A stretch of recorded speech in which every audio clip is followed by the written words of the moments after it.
चाहिए निश्चित, क्योंकि ये सब अच्छा ये विधियों पे बहुत ज्यादा ध्यान दिया गया है, कई कई अध्याय हैं लंबे लंबे, तो इसलिए मैं भी थोड़ा ज्यादा बता दूं, है ना। क्योंकि क्या होता है कि मुझे ये भी पता है कि टेक्निकल चीजें बताने में ज्यादातर लोग वो भी हो जाते हैं, थोड़ा भारी पड़ता है, नींद आने लग जाते हैं तो इसमें थोड़ा थोड़ा बताऊंगी और बीच बीच में कहानी, जिससे कोई बोर भी नहीं होगा, है ना। पर हाँ, विधान तो बताना ही चाहिए, जितना जिससे हो जाए। मैं जितना बताऊंगी जरूरी नहीं है, ठीक है ना। मैं यही कहती हूँ, यम नियम में से एक साध लो, कुछ भी पार हो जाओगे, सत्य पे आ जाओ, सत्य बोलो सदा, ठीक है। कोई मुझे मार डाले सत्य बोलने पे कोई बात नहीं, पर मैं झूठ नहीं बोलूँ, ठीक है ना। मेरा कुछ भी लॉस हो जाए, सिंपल, इससे ज्यादा क्या होगा, है ना। हम डरते क्यों हैं, सच बोला तो ऐसा ना हो जाए, वो वैसा ना हो जाए। लेकिन आज अगर सच नहीं बोला तो कल को उसका पता नहीं क्या रिजल्ट होगा, है ना। मैं तो यहाँ तक भी कभी कभी मुझे लगता है कि सती ने तो झूठ नहीं बोला था, लेकिन उनको ये लगा था कि अगर मैंने ये बात अभी बताई तो मेरे पति का रिएक्शन, हमें पता लग जाता ना, जैसे फील आ जाता है कि मैंने अगर इनसे ये कहा, पति को आता है ना, तो ये कहेंगे, एकदम से आ जाता है। ऐसे उनका भी हुआ, तो ऐसे शिव जी का हुआ। वहां पे कनखल में जब यज्ञ हुआ, दक्ष जी जो उनके ससुर ने उनको बेइज्जत किया था, भगवान शिव जी को, है ना, अपमानित किया था, क्योंकि उन्होंने उनको नमस्कार नहीं किया, उसके बाद बुलाया नहीं, तो शिव जी उसको दबा गए कि भाई मैं अपनी पत्नी को बताऊंगा, इसको बहुत दुख होगा। तो मुझे थोड़ा, ये तो ठीक है, शिव जी ने तो जरूर अच्छे से ही ध्यान रख के बोला होगा, पर मुझे कभी कभी ये लगता है कि अगर वो बता देते तो सती शायद ज्यादा तैयार हो जाती। उस समय तो वो दुखी होती बहुत, उस समय उसको बुरा जरूर लगता, और हो सकता है वो शिव जी को गलत कह देती, ये कैसे मेरे पिता के विषय में ऐसे बोल रहे। लेकिन बाद की जो घटना है ना भयानक, वो शायद नहीं होती, फिर वो पहले ही तैयार होती ना कि हाँ ठीक है ऐसा है, वो पता कर लेती, फिर धीरे धीरे चीजें सामने आई जाती है कि ऐसा हुआ है, ऐसा ऐसा है।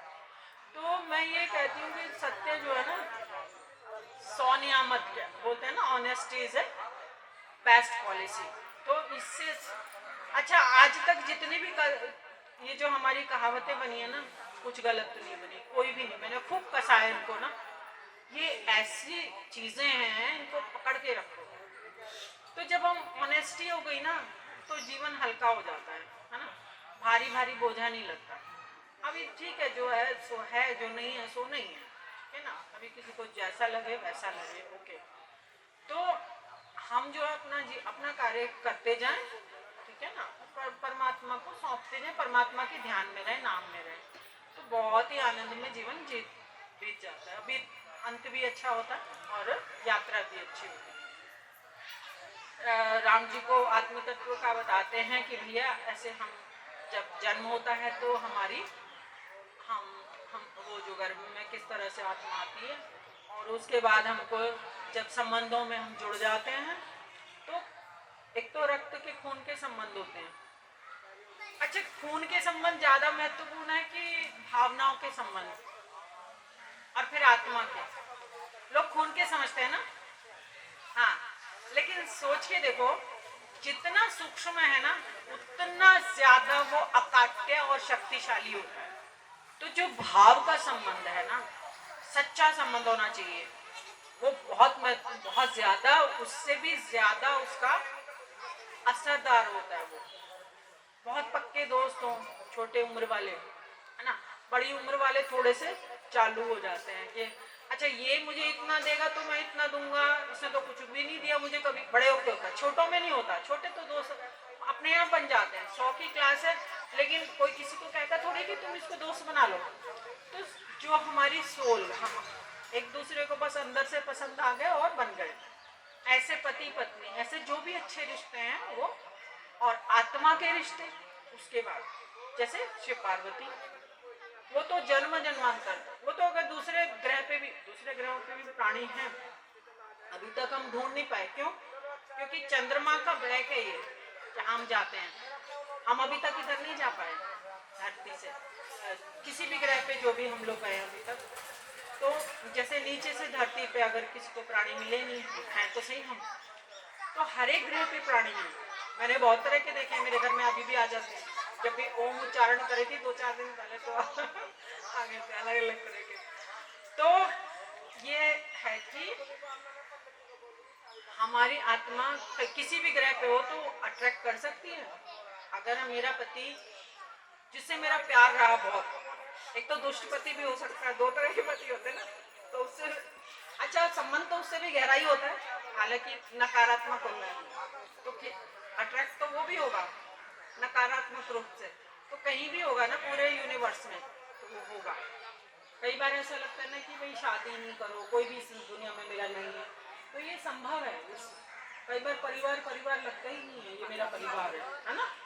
हाँ, ये इसीलिए नहीं लगता, ये हमारा अपना, तो जिससे आत्मा का संबंध है वो कोई और नहीं। आत्मा का संबंध सबसे बड़ा संबंध है, बुद्धि और भाव का संबंध दूसरे नंबर पे। खून का संबंध भी महत्वपूर्ण होता है, खून भी खींचता है, ऐसा नहीं है। कहते हैं ना खून में उबाल, भाई को किसी ने खुद तो गाली दे ले, कुछ कर ले, लेकिन किसी और ने कह दिया अब ठीक है अभी तो गर्दन पकड़ेंगे सीधा, है ना। तो खून की भी है, लेकिन जो भावों का संबंध है उसका और भी ज्यादा, क्योंकि परमाणु का तुमने देखा ना, परमाणु सबसे ज्यादा क्या माना जाता है, परमाणु बम अगर कहीं जरा सा डाल दिया, परमाणु होता कितना सा, बहुत छोटा। तो जितना सूक्ष्म चीज है उतनी ज्यादा वो शक्तिशाली होती है। राम जी को समझ में आया थोड़ा सा, शिव जी का बहुत सारे अध्याय है, उसको उतना नहीं जा पाएंगे। और तो वो पूछते हैं कि हाँ उत्पत्ति कैसे हुई, नारद जी पूछ रहे हैं कि मुझे ये बताइए ब्रह्मा जी, शिव ने जो सदाशिव ने ये उत्पत्ति की है तो कैसे हुई। तो फिर वो कहते हैं कि देखो शिव जी के अंदर कंपन हुआ, शिव जी के अंदर कुछ हलचल हुई, क्योंकि पुरुष माने जो सदा स्थिर है वो कुछ रिएक्ट ही नहीं करता, कुछ भी नहीं, बस बैठा है। माने पुरुष से मतलब ये नहीं है कि शरीर, पुरुष से यह मतलब है ईश्वर तत्व, वो स्टिल है, वो हिलेगा नहीं। तो जो दैवी शक्ति है, कहते हैं ना जनरली सब बोलते हैं ना कि शक्ति के बिना शिव शव है, तो यही मतलब है, जो परमात्मा है वो ऐसे ही है, उसको वो करेगा।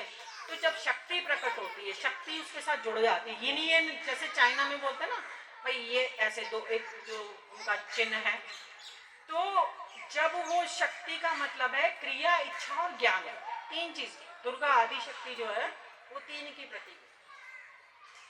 तो जब वो क्रिया वहां से होती है, अब जैसे ही क्रिया हुई पुरुष के अंदर, वैसे ही आकाश पैदा हुआ, आकाश तत्व। जब आकाश में कुछ हुआ, मूवमेंट हुआ, उसको हम विकृत, वहां पे शब्द आता है विकृत हुआ, मतलब एक्शन हुआ उसमें कुछ, तो फिर अग्नि जल तत्व पैदा हुआ। आकाश में क्या है, एक है, एक तत्व है, रूप है। वायु में 2 हैं, शब्द भी है, मतलब वायु का शोर भी होता है ना। अग्नि में रूप है, स्पर्श है, और अग्नि में 3 गुण है, दिखाई भी देती है वो, है ना। आकाश दिखाई नहीं देता, वायु भी दिखाई नहीं देती, लेकिन अग्नि देख सकते हैं। उसके अग्नि में जब कंपन हुआ, एक्शन हुआ, तो उसके बाद जल का निर्माण हुआ, गर्माहट से पैदा होता है ना जल। देखो अस्तित्व में सब कुछ है, सब कुछ था, रहेगा, लेकिन जब प्रलय हो जाती तो कुछ भी नहीं होता। तो उसके बाद से वो जल पैदा हुआ, फिर जो है सारे ग्रह जलमग्न हो गए, जैसे धरती जलमग्नी थी। तो जब ब्रह्मा जी को कहा गया कि आप करिए, नया जीवन शुरू करिए, तो जब पैदा होने वो सप्तऋषि हुए, सप्तऋषियों ने कहा कि हम कहाँ पैदा करें, मतलब स्थिर तो कुछ जगह तो है नहीं हमको जहाँ पे हम जो है अपने आप को स्थिर कर पाए।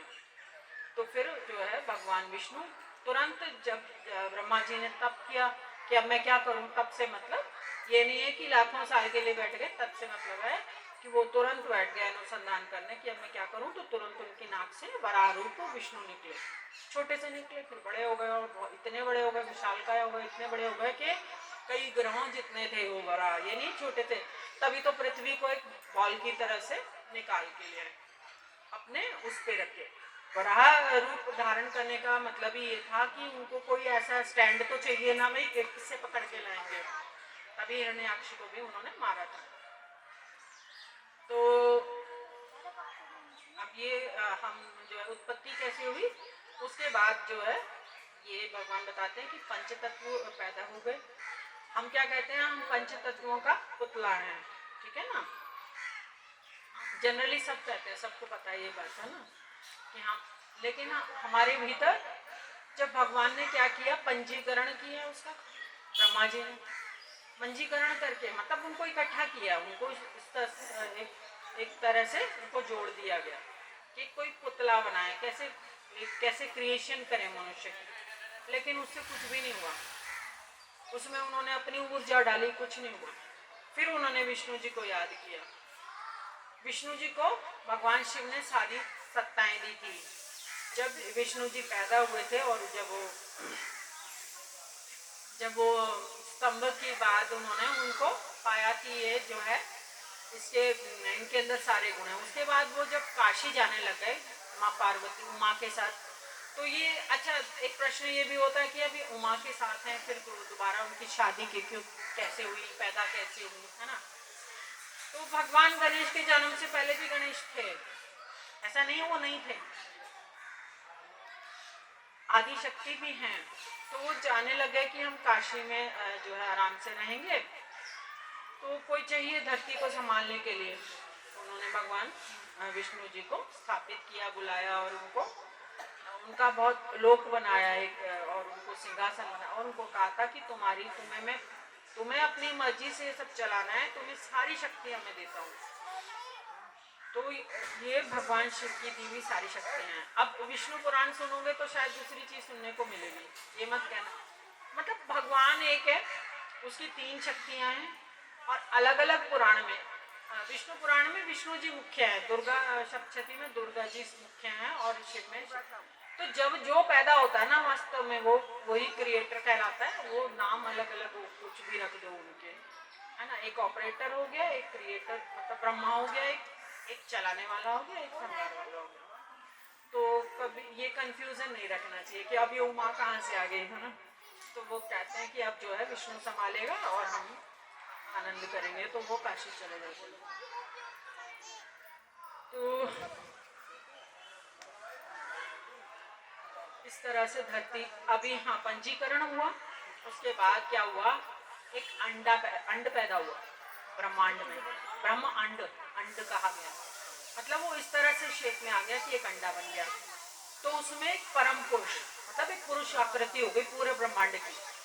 और उसके बाद जो तब भी वो लेकिन उठा नहीं, मूवमेंट नहीं हुआ।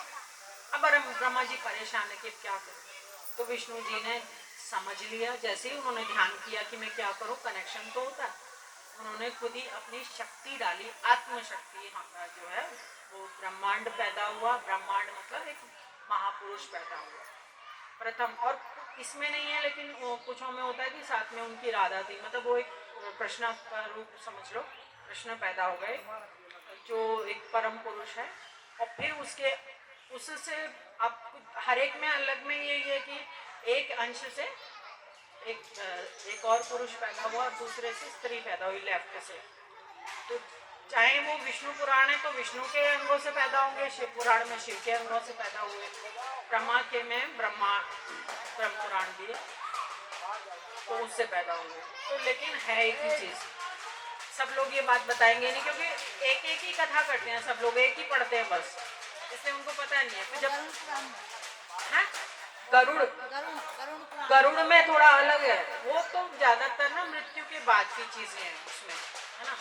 उसमें मृत्यु के बाद कैसे जीवात्मा जाती है ऊपर, क्या क्या उसमें बाधाएं आती हैं और कितने प्रकार के नरक लोक स्वर्ग लोक हैं, वो उसमें है मुख्य। लेकिन उसमें शुरू में एक चीज लिखी है कि ये जो है डराने के लिए, जो स्वर्ग नरक है ना वो इसलिए है कि कुछ लोग जो है ना बिना डरे काम ही नहीं करते सही। हम लोगों को चाहिए कि हम, ये तो सत्य है कि हमारे भीतर नरक और स्वर्ग है, ठीक है। अगर आप कोई अपराध कर दो और रात में सही से सो जाओ तो मेरा नाम बदल देना, कुछ भी ऐसा कर दो, किसी का दिल दुखा दो तुम अच्छे से, किसी शरीफ इंसान का, किसी सही इंसान का, स्त्री का, बच्चे का अगर दुखा दिया तो तुम सोना तो दूर है, जब तुम वहीं पहुंच जाओगे तुम कहोगे कि मैं क्या करूं इसके लिए, मैं मुझसे ये गलती हो गई, है ना। तो ये हमारा आत्मा है, ये आत्मा वही है जो परमात्मा से हमारे अंदर आया है। तो इसीलिए हमें कहा जाता है कि हम उसके बच्चे, उस ब्रह्मांड से फिर जो है हम लोग पैदा हुए हैं, ये धरती के मनुष्य बने हैं। उसी से सारे, उसके बाद से कश्यप ऋषि कहा था ना कि कश्यप ऋषि से सारे सप्तऋषि पैदा हुए। सप्तऋषियों में भी कहा गया कि दक्ष की जो कन्याएं थी वो 13 कन्याएं कश्यप ऋषि से ब्याही गई थी, और उनसे धनु से दानव हुए, दिति से दैत्य हुए, हाँ। तो उन्हीं से मनुष्य, पशु पक्षी आदि सब हुए। तो कैसे हुए मनुष्य से पशु पक्षी कैसे हो सकते हैं? हो सकते हैं माया में इमेजिनेशन से सब कुछ संभव है। उनकी एक पुत्री थी जो रूप बदलती थी, तो उन्होंने ये कहा था कि आप भी जो है रूप बदलेंगे तो मेरे साथ आप शादी करेंगे। तो उन्होंने, कश्यप ऋषि ने कहा था ठीक है, उन्होंने भी साथ तपस्या की थी कि मैं जो रूप समझूं वो जो है बदलता हूँ। अच्छा, किसी और में तो एक पुराण में ये भी दिया हुआ है कि नहीं, साथ साथ ही भगवान ने पैदा किए, ब्रह्मा जी ने पहले देवता किए फिर मनुष्य किए, बीच में रुद्र से कहा तो रुद्र के रूप में लाल लाल। तो ये अलग अलग संवत्सर, अलग अलग जो हमारे अलग अलग प्रलय के बाद जो होता है ना, हर एक के नाम अलग हैं, हर एक समय के कल्प के नाम अलग हैं, तो युगों के नाम अलग हैं। तो अलग युगों में अलग अलग तरह से पैदा हुए हैं। तो उनमें ये भी दिया हुआ है कि उन्होंने खुद ही पैदा किए, कि भाई पशु पक्षी भी पैदा किए और पेड़ पौधे पैदा किए, अंडज, स्वेदज, ये सब 4 तरह के प्राणी पैदा किए जो अंडे से पैदा होते हैं, पसीने से होते हैं, गर्भ से होते हैं, तो और जो पेड़ पौधे हैं। तो इस तरह से अब सृष्टि पैदा हुई है। तो यहाँ जो इसमें नहीं है, शिव पुराण में नहीं है, लेकिन हाँ कश्यप ऋषि से जो है कहा जाता है। कश्यप माने होता है पश्यति इति कश्यप, तो जो देखता है, दृष्टा है जो, वो एक तरह से कश्यप ऋषि हमने कह दिया है वो एक परमात्मा का ही रूप है। तो उसी से सारी सृष्टि हुई है। ऐसे शिव का भी क्या है, जो किसी के वश में नहीं, वश का जो उल्टा है वो शिव है, ठीक है। जिसके वश में सारी सृष्टि है, जो वश का उल्टा है वो शिव, ठीक है। तो उसी से सब कुछ है, उसके ऊपर कोई भी नहीं है, वो करता है, वो भोगता है, वो पे हम देखिए, पहले तो आम इंसान क्या सोचता है, हम असंख्य हैं, ठीक है, अनंत लोग हैं, अनंत तरह के प्राणी, अनंत सब कुछ है। जब ध्यान में गहरे जाते हैं पता चलता है एक सब जुड़े हुए अंदर से एक ही, फिर लगता है अच्छा तो मतलब हम मनुष्य और परमात्मा दो हो गए, और एक और शक्ति साथ में होती है हमेशा, दो कभी भी नहीं होते। तो शिव और पार्वती के बीच में कौन है? उनका संबंध, एक क्रिया भी होती है ना, हाँ, 3 इलेक्ट्रॉन, प्रोटॉन, न्यूट्रॉन, 3 चीज, मतलब किसी भी रूप में उठा लो तुम, जैसे साइंस में हम कहते हैं कि 3 तत्वों से सारी सृष्टि बनी है, ऐसे ही हम जो अध्यात्म में कहते हैं कि शिव शक्ति और उसकी क्रिया शक्ति। तो 3 प्रोसेस हो, अब 2 मिलते हैं जब, तो तीसरा पैदा होता ही होता है। जब अपोजिट 2 शक्तियां मिलती हैं, एक स्त्री एक पुरुष, चाहे वो देखिए आकाश धरती को भी हम कहते हैं ना कि धरती और आकाश इनका मेल है आपस में, सूर्य के साथ धरती का संबंध है। तो जब भी 2 अपोजिट शक्ति, कहीं भी मच्छर मक्खी पैदा हो जाते हैं, चींटियां पैदा हो जाती हैं, तो तत्व हर जगह है, दोनों तत्व हर जगह है। जहाँ पे माइनस टेम्परेचर 100 है, मतलब हम लोग कहते हैं कि हम जो है, हम 20 में, हम लोग तो 1 में बहुत चिटुर जाते हैं ना, मतलब एक हो जाता है दिसंबर में, कभी कभार होता है, बहुत कम है ना, 1 या 2 तक जाता है। माइनस तो यानी हमारे इंडिया में नहीं होता। तो हम लोगों को क्या, हमारी पैदावार जिस तरह से हुई है, हमारा शरीर वैसे काम करता है। लेकिन हम ये नहीं कह सकते कि माइनस पे जीवित रहने वाले नहीं हैं। माइनस पे जो ग्लेशियर्स हैं वहाँ भी बहुत सूक्ष्म जीव मिल जाते हैं, है ना। वो कितना माइनस है उनका, 100 200 डाउन चलते जाओ -1 -2 -3 का हमें एहसास नहीं है, हम उसका एहसास कैसे कर सकते। लेकिन प्लस में भी यही है, गर्मी हम लोगों का क्या, हम 40 पे पिघलने लग जाते हैं, 45 पे हालत खराब हो जाती है, और उससे ज़्यादा में लगता है मरी जाए, शायद 50 पे तो मर जाएंगे हम लोग, है ना। हम नहीं जी पाएंगे। अगर हम लोग बहुत सारे साधन करते हैं वो ठीक है, एसी है तो मतलब एसी के अलावा भी ठंडा पिएंगे खाएंगे वो सब करते रहेंगे, अगर वो नहीं किया तो फिर हम मर जाएंगे सीधा। लेकिन जो 50 पे पैदा हुए हैं या 100 पे भी पैदा होते हैं वो रह सकते हैं। मेरे तो हस्बैंड कह रहे अरे यार इतने ठंड में कैसे रह रहे हैं, मैंने कहा इनको आदत है। जो जहाँ पैदा हुआ उसके अकॉर्डिंग वो बन जाता है। पहला साल मुश्किल जाता है, तो ऐसे लगता है ना कि अरे हमें तो ठंड लग रही है, ये तो ऐसे खड़ा हो बेचारा है, ऐसे बोलते हैं ना, तो वो बेचारा नहीं, उसके लिए वो ठीक है। तो सारी सृष्टि में ऐसे ही है। हम लोग सोचते हैं कि ऑक्सीजन के बिना धरती के प्राणी मर जाएंगे, लेकिन दूसरे ग्रहों पे ऐसा नहीं है। वहाँ ऑक्सीजन नहीं है, हाइड्रोजन पे भी है प्राणी, नाइट्रोजन पे भी है। जहरीली गैस कहा गया उसको हमारे में ना, तो बाहर निकालते हैं श्वास से ना।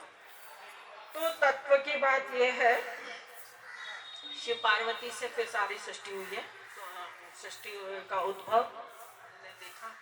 तो मैं बहुत अच्छे से बताती हूँ ना, मजेदार ढंग से बात कर, ऐसे लगना चाहिए ना कि बात कर रहे हैं, और गुड़ ज्ञान भी आ गया है ना, तो मुश्किल नहीं होना चाहिए। तो अभी हाँ, पूजा की बात रह गई थी, कितने तरह से सबसे अच्छा जो लिंग बताया गया है वो कौन सा है, पार्थिव। मैंने कल बोला था ना, जो सस्ती चीजें हैं वो सबसे अच्छी। कुबेर को सोने का मिला, लक्ष्मी जी को मक्खन का मिला, सारे देवी देवताओं को अलग अलग, वसुओं को दूध दही का मिला, सबको अलग अलग मिला। लेकिन अंत में उन्होंने कहा कि मनुष्यों के लिए, खासतौर से मनुष्य अगर खुद से मिट्टी लेके, उसको पार्थिव लिंग कहा जाता है, और उसको लिंग की शेप में बना के, और अगर उसका आधा नीचे बना के, तो शिव शक्ति में ये संसार है, तो हमें वो दोनों शक्तियों को स्थापित करना है, ठीक है ना। तो उसका प्रभाव अनंत गुना बढ़ जाता है। तो जब हमें ज्ञान होगा फिर हम करेंगे ना, फिर हमारी शक्तियां बढ़ेंगी। अभी तक हम ऐसे ही चल दे रहे हैं, लेकिन जब हमें पता है कि शक्ति की भी शक्ति मेरे अंदर आनी है, और शिव लिंग की भी शक्ति मेरे अंदर आनी है। भगवान का मतलब है, हमने भग अलग अलग भी करके हमने उनके अर्थ दिए हैं, लेकिन भग से होता है जिससे सारी सृष्टि पैदा हुई है, जो धारण करता है, योनि में है परमात्मा। तो अब आदि शक्ति रूप कह लो उसको, मर्जी है हमारी। तो हमें वो वैसे ही माँ का रूप में देंगे, दर्शन देंगे, ध्यान रखेंगे। हम पिता रूप में माने, और अपना हम कोई और संबंध भाई बहन माने, दोस्त माने, लेकिन है वही सत्ता, उसको तुम माँ रूप कह लो। लोग ये भी प्रश्न करते हैं कि भगवान स्त्री है कि पुरुष है। तो भगवान स्त्री पुरुष के अलग है। जो शुद्ध चैतन्य है वो परमात्मा है, वही आत्म तत्व है। उसको एक बार जान लेने से हम सब कुछ जान जाते हैं, मतलब सब तत्व जान लिया, तत्व में हम सब हैं। तो आंतरिक जो सबसे हमारा सूक्ष्मतम गुण है, आपके लिए नया ज्ञान है बिल्कुल, है ना। तो बिल्कुल ऐसे देख रहे हैं क्या, अच्छा ऐसा, अच्छा तो अच्छा, और वो भी हो गई कि पत्थर की तरह अलग एक्सप्रेशन। पार्थिव शिवलिंग की पूजा करनी चाहिए। पार्थिव शिवलिंग की को हम बना लिया अच्छे से, जितना शुद्ध मिट्टी लेंगे, और इसके मंत्र हैं, मंत्र के अलावा हम ओम नमः शिवाय से बनाते मिट्टी, क्योंकि उसको बनाते समय, गूंथते समय हमें परमात्मा की ही याद रहनी चाहिए, उसकी ऊर्जा में रहे तो सबसे अच्छा। ऊर्जा को जब जान लें तो नहीं तो उसका ही नाम लेते हुए भगवान भगवान ही कहते जाओ, शिव कहते जाओ। उसको बनाया शुद्धि से, बहुत प्रेम से बनाना है लेकिन, और बना के उसको शुद्ध स्थान पे स्थापित करना है। उसके बाद उनको जल अर्पित करना है, ठीक है। अच्छा, उससे पहले हम क्या करते हैं, अपनी भी शुद्धि करते हैं, चाहे हम नहाए हुए।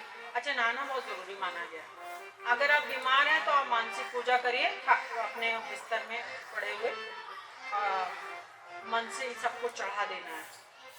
अच्छा, मन से चढ़ाना थोड़ा मुश्किल होता है, मन से चढ़ा देने का प्रभाव बहुत ज्यादा होता है, लेकिन उसको सही से कल्पना कर पाना मुश्किल होता है कि मैं ये चढ़ा रही हूँ, मैं ऐसा ये चढ़ा रही हूँ, अब ये चढ़ा रही हूँ। तो वो उसकी प्रैक्टिस करो, जब रोज हम चढ़ाएंगे तो फिर हमारी कल्पना भी सिद्ध हो जाएगी। तो ये नहीं है कि हम ये कह रहे बीमार है वो कैसे पूजा कर, वो भी कर सकता है, और वो बहुत बूढ़ा है कोई, वो भी कर सकता है। तो जब तक जवान हो तब तक कर लो, जितनी हो जाए। जब बूढ़े हो जाओगे ना तो स्वतः से सब काम होगा ना। इसे कहा जाता है ना, जब तक कर चल रहा है हाथ पर तब तक ईश्वर को पालो। सिर्फ अपना ध्यान वहां लगा देना है। तुम गाना गा भगवान के लिए प्रार्थना कर सकते हो, भजन कर सकते हो, कर लो। श्रवण, कान का सबसे आसान बताया गया। क्यों? क्योंकि कान से जैसे ही ध्वनि अंदर गई वो पूरे में समा जाती है। आंख से थोड़ा सा कम, फिर भी आंख को ध्यान लगाना पड़ता है, आंख खुद ध्यान लगाएगी, लेकिन कान को खुद कुछ नहीं करना पड़ता। इसलिए सबसे पहली भक्ति श्रवणम कही गई है ना। तो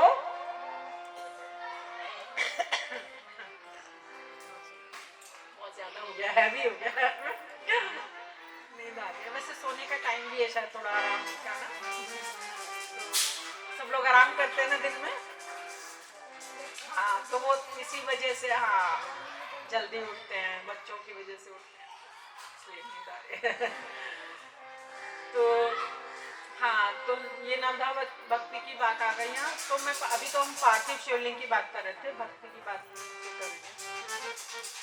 तो उनको सबसे पहले हमने, पहले तो हम एक मंत्र बोलते हैं, अपवित्रो पवित्रावा। जो भी अपवित्र है यहाँ पे, चाहे मैं और चाहे आसपास, भगवान का नहीं कहते, भगवान तो सदा पवित्र है, पर हाँ हमारा अगर हमने शिवलिंग अभी बनाया उसके ऊपर भी थोड़ा सा हम प्रोक्षण करते हैं, यानी कि थोड़ा छींटे देते हैं, या गंगा जल हो या फिर शुद्ध जल हो। तो एक तो हम ये भी अगर हो सके तो कल्पना करें, हम इसका भी मंत्र है।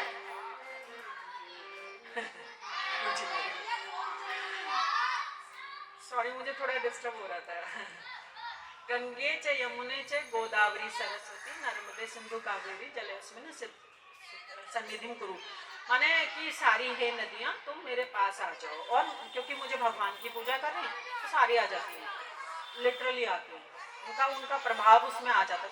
अगर तुम ध्यानी हो तो दिखती है उनकी ऊर्जा आती हुई, और अगर नहीं तो उनका नाम लेके कि बहुत शुद्ध हो जाए, क्योंकि मैं शिव पूजन कर रही हूँ, तो हो जाएगा। और फिर उसका प्रोक्षण कर लिया, जितना तुम्हें याद रह जाए उतना करना, मैं बताऊंगी खाली, ठीक है।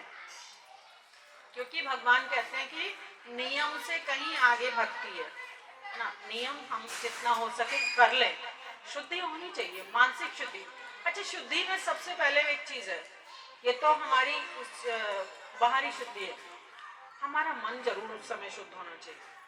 मन से मतलब अगर कुछ भी गलत हमने किया हुआ है तो हम क्षमा मांग लें। और क्षमा का अर्थ ये होता है कि हम आगे से कभी नहीं करेंगे। ये नहीं है कि आज क्षमा मांग ली कल फिर कर रहे हैं, वो क्षमा स्वीकार नहीं होती।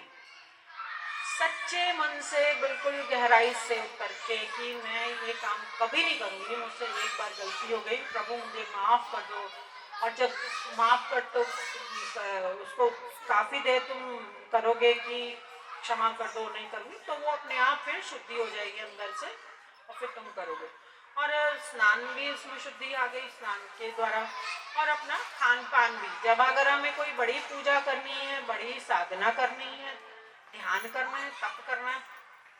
देखिए, बिल्व भगवान को सबसे प्रिय क्यों है? क्योंकि बिल्व पत्र खा के 12 दिन तक भूख नहीं लगती। वो बिल्व पत्र तो दूसरी चीज है, बिल्व का फल है ना। तो तो भगवान भोलेनाथ ने जब साधना की थी तो वहां पे खाली वही पेड़ था, और वो उन्होंने चुनाव किया। उनको तो पता है कि ये वाला खाने से मुझे ना तो भूख लगेगी ना प्यास, और मुझे पूरी ऊर्जा पूरी ताकत भी बनी रहेगी। तो विलव पत्र के विलव के पेड़ के पास पूजा करने का बहुत ज्यादा महत्व भी है, क्योंकि ये पेड़ ऐसा है, जैसे हम पीपल की महिमा है, बरगद की महिमा है, आंवला की महिमा है, तुलसी की महिमा है, पारिजात की, ये सारे दिव्य दिव्य पेड़ कहे गए है ना। ऐसे ही विलव का पेड़ भी है।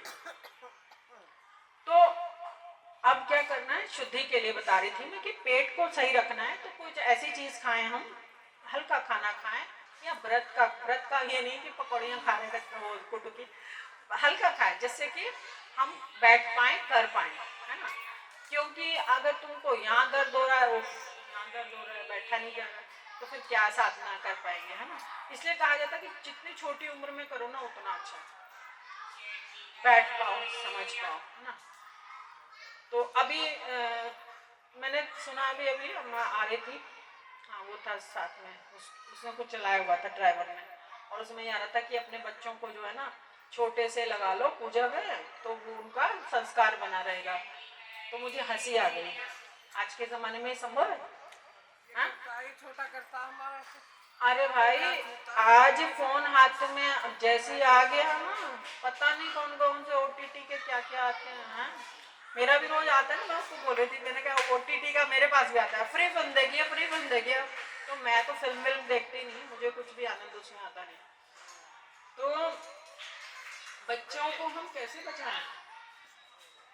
आज के ज़माने में उनको ये जरूर बताओ कि भैया जो करोगे वो उसका फल आएगा, बस इतना कहो। उनको सिखाओगे तो तुमको सिखा देंगे उल्टा, और ऐसा जम के सिखाएंगे कि तुम अगली बार से सोचोगे कि दूर ही रहो। उनको मत सिखाओ, तो ना बच्चा मेरा बच्चा है तू, मेरा हक तो है इतना कहने का कि तुम जो भी करो जीवन में करो, खूब करो, अपनी मर्जी से करो, तुम्हारा हक है भाई, है ना। तुम ईश्वर की संतान हो, मैं भी ईश्वर की संतान हूँ, मैं भी अपने माँ बाप से आई हूँ, है ना। क्योंकि वो सीधा ये पूछते हैं कि अरे आपने ये क्यों नहीं सीखा, आपने क्यों नहीं किया, है ना। वो अपनी बात है ना। तो उनको बोलो कि मेरी जितनी दिमागी शक्ति, जितनी मेरी शारीरिक शक्ति, जितना मैंने अपने गुरुओं से माता पिता से सीखा उतना मैंने किया, ठीक है। और मेरा कर्तव्य भी है, और मेरा ड्यूटी, मेरा कर्तव्य भी है और अधिकार भी है, राइट भी है कि मैं तुमको बताऊं। तो मैं नहीं बताऊंगी कि तुम क्या करो क्या नहीं करो, गर्लफ्रेंड बनाओ या मत बनाओ, लेकिन जो करोगे ना देख के करना। गिरोगे तो मुंह में लगेगी चोट, कहाँ लगेगी, अपमान होगा तो तुम्हें बर्दाश्त करना पड़ेगा।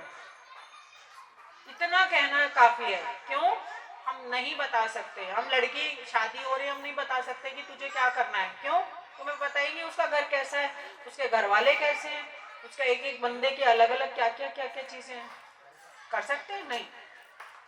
तो माता पिता की छाती ऐसे से होती है ना, क्या होगा पता नहीं बच्ची का कल को, उसको स्ट्रांग बना दो, उसको कहो कि हमें बुद्धि दी है भगवान ने, इससे चलना है बस, और हार्ट दिया है दिल से, सबसे सब पे अच्छा करो, करुणा करो। लेकिन जहाँ वो काम नहीं आ रहा वहाँ इससे काम लो कि अब क्या करना है, अच्छाइयाँ उसको कर करके अब जब थक जाता है, जब सहन शक्ति खत्म, इंसान की एक सहन शक्ति सबकी होती है, ठीक है ना। विदुर जी तो एक बार कहने पे चले गए, धृतराष्ट्र ने जब अपमान किया उनका दुर्योधन ने, तो उन्होंने कहा मेरे भाई ने मेरी मानी नहीं, वो चुप रहे, तो वो वन चले गए। और एक औरत से ये उम्मीद की जा सकती है कि वो सारी जिंदगी गाली और जूते खाती रहे और काम करती रहे, क्या ये संभव है? सोचने की बात है। आदमी औरत का है तो वही नस नाड़ी और खून से मांस मज्जा सात धातुओं से हम बने हुए हैं, रस रक्त मांस मेद मज्जा और वीर शुक्र, ये सात चीजों से हम सब बने हुए हैं। तो ये समझना आदमी को, हर इंसान आदमी को समझना चाहिए कि इसको लगी कहाँ होगी, मैं सोच भी नहीं सकता हूँ। उसको मनाए, अगर उसने क्रोध में आके, आक्रोश में आके या किसी के बहकावे में आके कुछ कह दिया, उसका सुधार करे। उसको अपना सुख शांति चाहिए तो, और अपना घर गृहस्थी अच्छी चाहिए, है ना। और दूसरों को भी, दूसरों के लिए भी उसको अच्छा ही करना चाहिए, सोचना चाहिए, बताना चाहिए। कोई लोग कर रहे हैं हमारे सामने अत्याचार, हम देख रहे हैं, है ना। कोई दोस्त है ऐसा गलत समझ रहा है, तो पहले ठीक से समझ, पहले उल्टी परिस्थिति देख के चलो, और जो अपने आप को उस परिस्थिति में रख के देखो कि मुझे इसने कहा, मैंने जो इसको कहा है, मुझे इसने कहा है तो मुझे मारा तो, है ना। ऐसे हर स्थिति में जब हम रख के देखेंगे, कई बार हम सास को समझ नहीं पाते, क्योंकि उसकी उम्र, उसकी अवस्था, उसका रहन सहन, खान पान एकदम अलग रहा है। और सास बहू को भी नहीं समझ पाती, उसको लगता है कि मेरे जो वैल्यूज थे ना, बस वही थे, और कुछ ये क्या, हम तो ऐसे रहते थे, हम तो सर पे करते थे, हम तो चक्की चलाते थे, या कुछ भी है। तो वो आज का समझ नहीं पाती कि ये तो भैया दूसरी तरह से पढ़े लिखे बच्चे हैं, अलग तरह से रहे हुए हैं, और इनको भी पता है किस चीज का क्या फल है, कैसा आना है। तो ये समझना चाहिए अलग अलग। तो जब समझेंगे तो सबसे पहले हमें क्या ध्यान रखना, इंसानियत। रिश्ते से भी पहले अगर हम इंसानियत को समझेंगे तो हम किसी का बुरा नहीं कर सकते, और जब किसी का बुरा नहीं कर सकते तो बुरा होगा भी नहीं अपना। अगर कोई कर भी रहा है तो भी हमें ईश्वर बचाएगा उसको। जैसे हमने देखा ना, पार्वती जी तपस्या कर रही हैं तो कोई भी हिंसक जीव आते हैं तो वो कुछ असर नहीं कर पाते। जब हम ईश्वर की ऊर्जा में रहते हैं तो हमें उसका कवच रहता है। अच्छाई का एक अपनी शक्ति होती है, भक्ति की शक्ति, ईमानदारी की शक्ति, जितनी भी पॉजिटिव चीजें तुम लेके चलोगे। और अगर कोई आ जाए संकट तो अपनी शक्तियों को बुलाओ, ईश्वर से, आदि शक्ति से मांगो। आदि शक्ति का नाम, उसका मंत्र ह्रीम, वो इतना शक्तिशाली है, ह्रीम कहते ही ना दम आ जाता है एकदम। उसका जाप भी करना चाहिए, तो सबको करना चाहिए, लेकिन स्त्रियों को, आप अगर कुछ ऐसा है, गलत चीजें हो रही हैं तो फिर उनको उससे उसका कनेक्शन आते ही उसके अंदर बहुत ज्यादा शक्तियां आ जाएंगी, तो कोई कुछ नहीं बिगाड़ सकता फिर। तो अब जो है हम जो है सती खंड पे आ जाते, चेंज करना पड़ेगा हमें टॉपिक, सृष्टि का हो गया, डांस कर रहा है, अच्छी बात है। बचपना कितना अच्छा होता है जी, बस कहीं भी नाच लो, कुछ भी मतलब भूख लगे बोल दो, रोने लग जाओ, है। तो हम लोगों को भी ध्यान रखना चाहिए कि हम बच्चे की तरह हो जाए, हम ईमानदार हो जाए, हमें रोना आए तो रो ले, हंसना आए तो हंस ले, और दूसरों को भी वैसे ही देखें, है ना। किसी को हम सपोर्टिव बन सके तो बहुत अच्छा, नहीं भी बने तो न्यूट्रल रहो, किसी का अच्छा कर पाए तो बहुत ही अच्छा, है ना। मैं क्यों रो रहा है, आजा, तुझे थोड़ा प्यार दे दे, हाथ कर ले, बता दे, तेरा कुछ हम बांट सकते हैं, तो बुरा तो बिल्कुल ही मत सोचो, है ना। सब आता है, सब आता है, अगले जन्मों में सब आता है। किसको तुमने किसका बांटा क्या, किसको दिया क्या, एक शब्द का भी असर बहुत ज्यादा लंबा पड़ सकता है। कई ऐसे, जैसे विदुर जी चले गए घर छोड़ के, कुछ लोग मर भी जाते हैं। अब सोचो, तुमने एक गाली दे दी, तुमने एक अपमान कर दिया, कुछ भी उल्टा सीधा बोल दिया, तुमने हत्या नहीं की लेकिन तुमने हत्या की।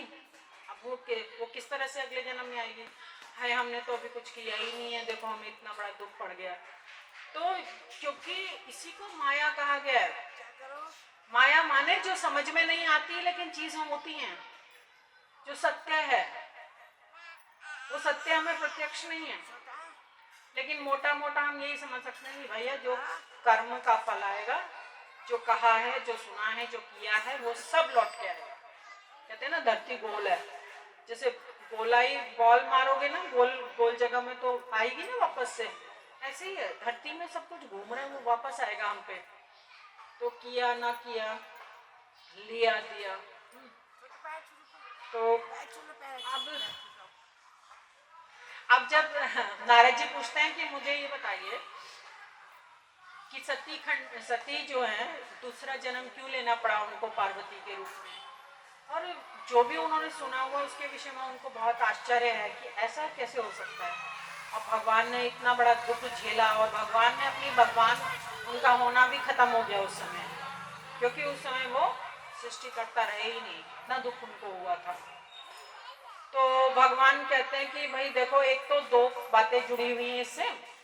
एक तो जब मैं सृष्टि कर रहा था, सप्तऋषि हो चुके थे, सप्तऋषियों की संतानें भी थी, उसमें दक्ष भी था। दक्ष भी उनका पुत्र हो चुका था पैदा, वो प्रजापति बने थे। सप्तऋषि अलग हैं, और उसके बाद सनकादि हुए, उसके बाद नारद हुए, मस्तक से हुए नारद। तो अलग अलग ऋषि अलग अलग उनके अंगों से हुए हैं। अंगीरा कंधे से हो गया, मरीचि जो है आंखों से पैदा हुए, तो नारद हुए थे उनके मस्तिष्क से। तो ये अब वो कहते हैं कि जब ये कई सारे हो गए, उसके बाद पैदा हुआ कामदेव। और कामदेव कैसे पैदा हुआ कि अचानक ही जब वो सब बैठे हैं सप्तऋषि भी, तो उनके किसी अंग से वो हृदय से पैदा हो गया, और वो इतना ज्यादा सुंदर था, अत्यधिक सुंदर था। तो उसके बाद कभी उनसे संध्या भी पैदा हुई थी। संध्या नाम की एक पुत्री उनके अंग से पैदा हुई, अंध मनस से ही पैदा हुई। तो वो इतनी अत्यधिक सुंदर थी, उसकी आंखें एकदम कमल की तरह सुंदर, नाक बहुत सुंदर सुगौर, उसका एक एक अंग प्रत्यंग। कामदेव अभी हुआ था। कामदेव ने क्या किया कि मैं जो है अपनी शक्तियों को देखूं, कि उनको उसका नाम रखा था मनमथ जब पैदा हुआ। ये तो क्योंकि उसको देखते ही मन एकदम से मंथन, इतना ज्यादा चमक, उसकी ऊर्जा ऐसी थी कि मन का मंथन हो गया जैसे एकदम। कभी ऐसा अनुभव हुआ है? तो किसी को देख के ऐसा हुआ आ निकल जाए, है ना, वैसा ही। तो अब वो संध्या पैदा हुई। इधर कामदेव ने सोचा कि मैं अपनी माया को फैला के देखता हूँ। उसको 5 और बाण दिए गए थे, 5 बाण या 5 शक्तियां, 5 रूप उसके। बसंत, श्रृंगार, प्रेम, आलिंगन, इस तरह के 5 चीजें। और वो जैसे बाहर एक अलग ही तरह की हवा, वायु। तो ये पांचों उसने सोचा, उसने तुरंत जो है उनका उपयोग कर दिया। उस समय ब्रह्मा जी के मन में अपनी पुत्री को लेके गलत भाव आ, उसकी तरफ दौड़े। ये कहानी तो बहुत प्रचलित है। तो यहाँ पे संध्या नाम है, उस और जगह सरस्वती नाम भी होता है कि सरस्वती के पीछे वो दौड़े। औरों में आता है कि सरस्वती जो है गधे के रूप में, जानवर के रूप में जो बदल के दौड़े, तो उसी रूप में वो भी दौड़े। लेकिन यहाँ पे वो संध्या है, और संध्या के पैदा होने के बाद भगवान जैसे ही वो उनका मतलब एकदम, और उन 5 जो भाई थे उसके वहाँ पे, उनके ऊपर भी इफेक्ट हुआ। वो भी उसको उस तरह से देखने लगे कि इसको मालिंगन कर लें, हम इसको ऐसे करें। तो संध्या के अंदर भी ये एकदम से असर हुआ। तो जैसे ही ये हुआ तो उधर शिव जी को पता लग गया, और शिव जी ने कोप किया। इधर संध्या को बड़ा शर्म हुआ कि मेरे अंदर ऐसा भाव कैसे आ गया। उन 5 को नहीं हुआ, ब्रह्मा को भी नहीं हुआ, लेकिन उसको हुआ। उसने कहा कि मैं इसका प्रायश्चित तब करूंगी, और प्रायश्चित करूंगी जो मेरे अंदर गलत भाव है। तो विंध्य पर्वत पे जाती है, वहाँ पे ही मेधातिथि ऋषि, उसके नीचे चंद्रभागा नदी है, उसके पास में जो है वो भी एक 12 साल का यज्ञ हो रहा है। वहाँ पे वो शर्मा के ना तुरंत निकल जाती, कुछ भी कहे बिना, क्योंकि शर्म आती है ना उसको, अपने भाइयों को और बाप को किस दृष्टि से देखे। अब इधर जो है ब्रह्मा इस कामदेव को डांटते हैं, कहते हैं तू भस्म हो जाएगा, तूने इतना बड़ा अपराध किया है, तूने हमारे सामने मेरे ऊपर अपना जादू चला दिया, अपना प्रभाव डाल दिया, और मेरे पुत्री के लिए मेरे अंदर बुरा भाव आ गया। तो उसको कहते हैं कि तू ना भस्म होगा। क्रोध ही उस समय इतना था, तो शिव जी ही तुझे भस्म करेंगे। क्योंकि शिव शिव को रौद्र रूप उनका है भी भयंकर और भस्म करने के लिए ही है, तो उन्होंने कहा था। तो अब जो है शिव जी ने जब ब्रह्मा को गलत शब्द समझाया कि ये कैसे तुम ब्रह्मा हो, तुम तो क्रिएटर हो, तुम तुम्हें चाहे कुछ भी हो जाए, किसी ने भी माया फैला, तुम पे ऐसा नहीं होना, ऐसे गलत काम नहीं होना चाहिए तुमसे, तुमसे कैसे हो गया। और यहाँ पे वो कहते हैं कि उनका एक सिर काटा, अलग अलग कहानियों में अलग अलग एक सिर उनका कटा, लेकिन हाँ बेइज्जती उनको उनकी की गई और उनको बहुत महसूस हुआ ब्रह्मा जी को कि ये तो बहुत मेरी भयानक बेइज्जती कर गए हैं। उसके बाद ही उन्होंने कामदेव को भस्म करने का श्राप दिया था। तो लेकिन अब उनके अंदर एक गांठ बन के रह गई हमेशा के लिए कि शिव जी ने मेरा अपमान किया, पूरी सृष्टि को पता लग गया है कि तुमसे कैसे हुआ। आगे अगर तुम ये जो बाकी प्राणी मात्र है, मनुष्य मात्र है, ये क्या सीखेगा, ये क्या समझेंगे अगर तुम ऐसा करोगे। अब उन्होंने सोचा, उनको ये नहीं लगा कि ये मेरी गलती है, उनको ये लगा कि ये क्या जाने स्त्री के देख के क्या होता है, उनको ये तो अकेले रहते हैं ओगड़ बैरागी, ये ज्यादा पीछे ना आ जाए जो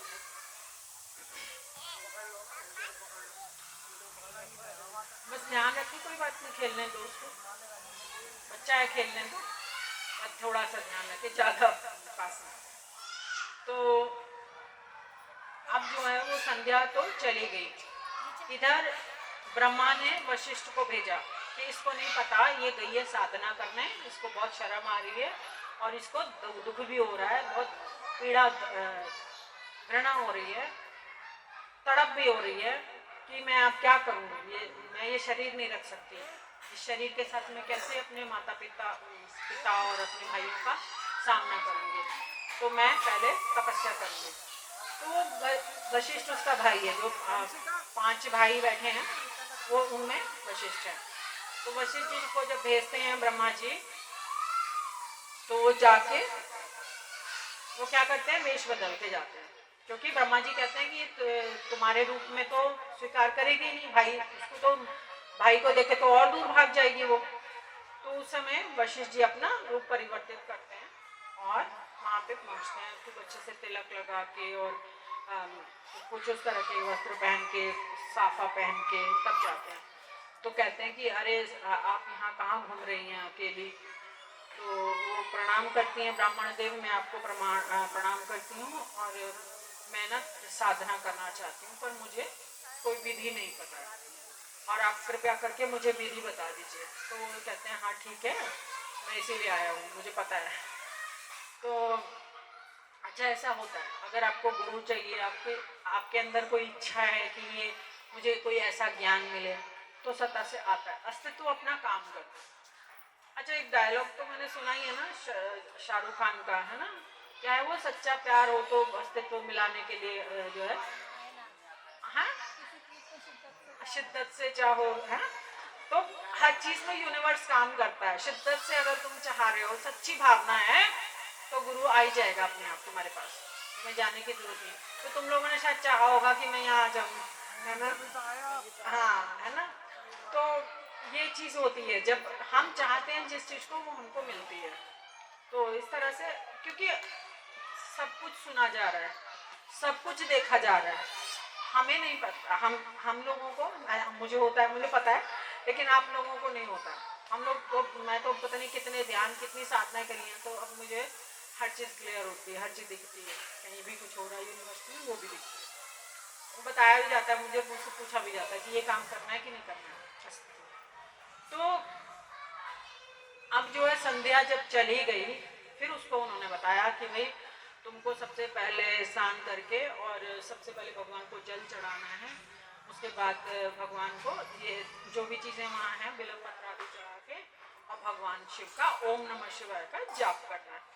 और शुरू में वो कहते हैं कि तुमको अन्न त्यागना है, फिर तुमको फलाहार भी त्याग देना है, अगले हफ्ते एक हफ्ते का देते हैं, और उसके बाद जल भी त्याग देना है, उसके बाद तुमको सब कुछ त्याग के हवा भी त्याग देनी है, तो तब सिद्धि होती है, मतलब तब आसानी से सिद्धि हो जाती है हमारी।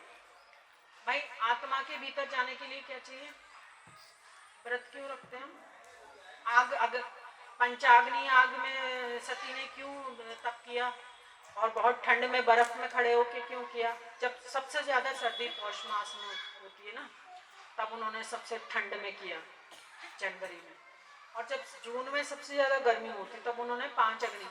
तो सती ने ही नहीं किया, मतलब सती ने नहीं किया था, पार्वती ने किया था। सती ने तो नंदा व्रत किए थे।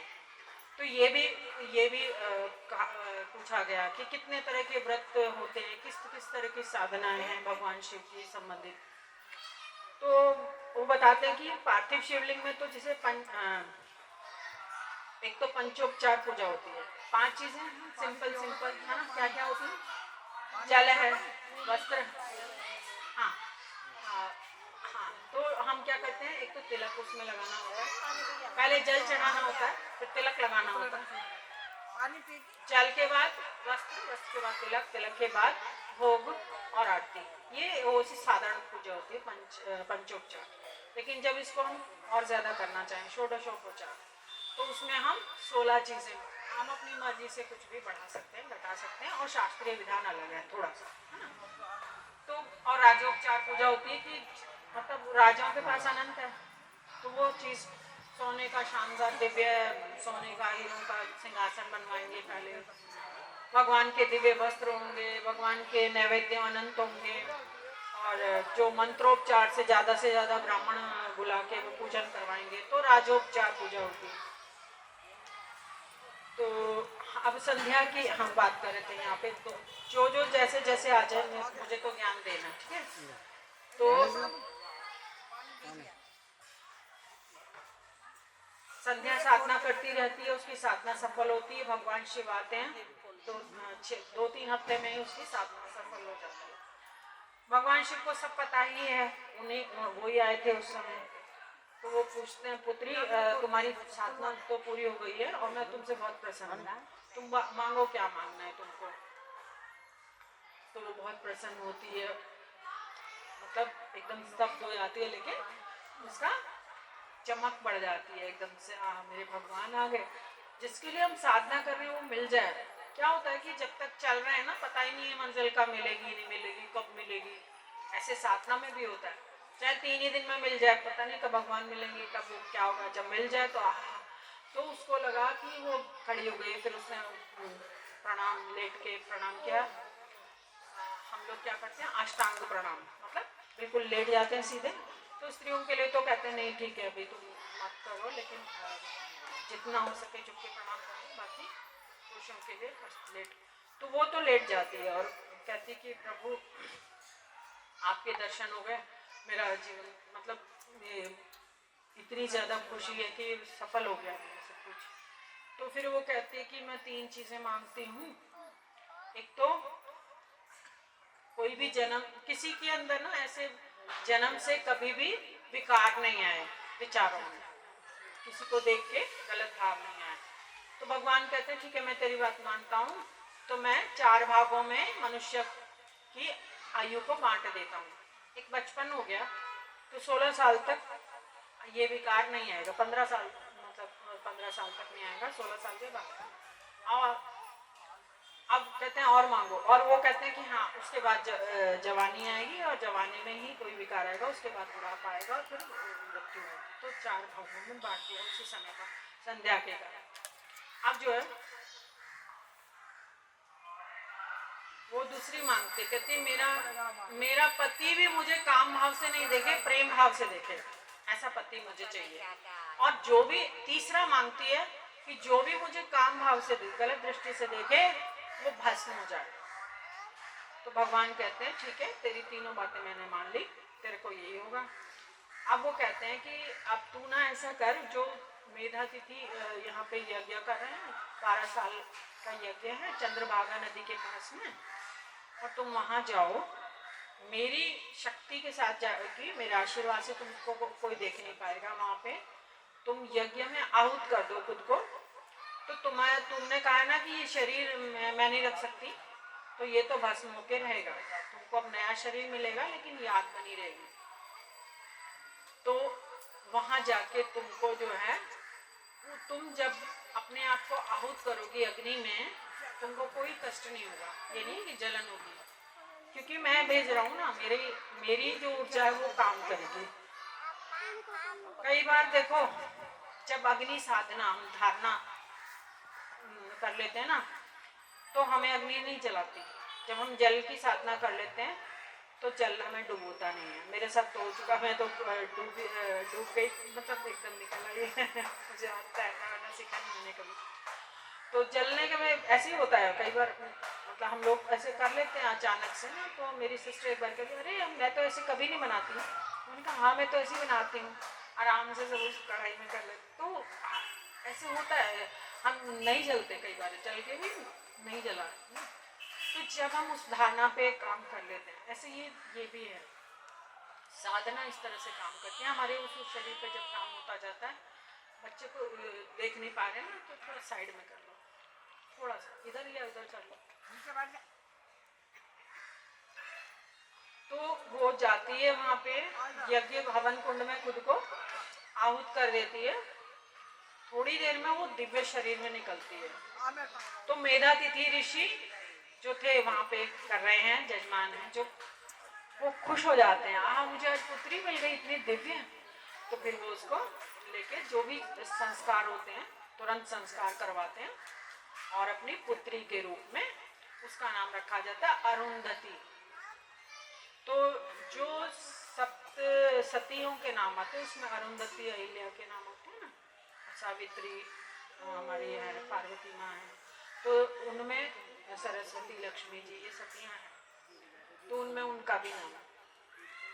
तो अब उन्होंने ये कहा था कि जब तुम आहूत करो खुद को, तो तुम एक रूप लेके कि ये मेरा पति हो, तब तुम उसमें जाना, वही तुमको पति रूप में मिलेगा। तो उसने क्या था, जो जिससे दीक्षा ली थी उस बेचारी ने और किसी से मिली भी नहीं जीवन में, उसको पता भी नहीं। तो जिससे दीक्षा ली थी उसका ही रूप लेके वो अग्नि में अपने आप को भस्म किया। तो अब जो है जैसे ही उसका नया रूप हुआ, तो अब उसको याद है कि ये मेरा पति होगा। तो बाद में अब सबको दिव्य आत्मा है, उनको ब्रह्मा जी को भी पता है, ये सब वशिष्ठ को खुद भी पता है ये होना है, तो फिर उनका अच्छे से विवाह किया जाता है। हाँ, जो शरीर छूटा ना संध्या का, तो उसके नीचे के शरीर से तो बना हमारा शाम की संध्या, ऊपर के शरीर से बनी सुबह की संध्या, माने भोर। हम कहते हैं ना भोर का समय एकदम अद्भुत अलग ही होता है, बहुत दिव्य है। तो उसके बाद से संध्याएं शुरू हुई दोनों टाइम की, उसके ही शरीर से सुबह की संध्या बनी और शाम की संध्या हम जो कहते हैं। तो अब थोड़ा सा भजन हो जाए, है ना, फिर हम ये वाली कहानी तो यहाँ खत्म होगा। अच्छी है ना?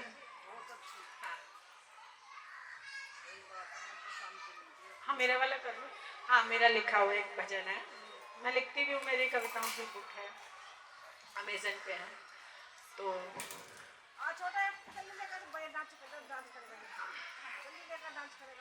ये डांस वाला तो शायद कर सकते हैं।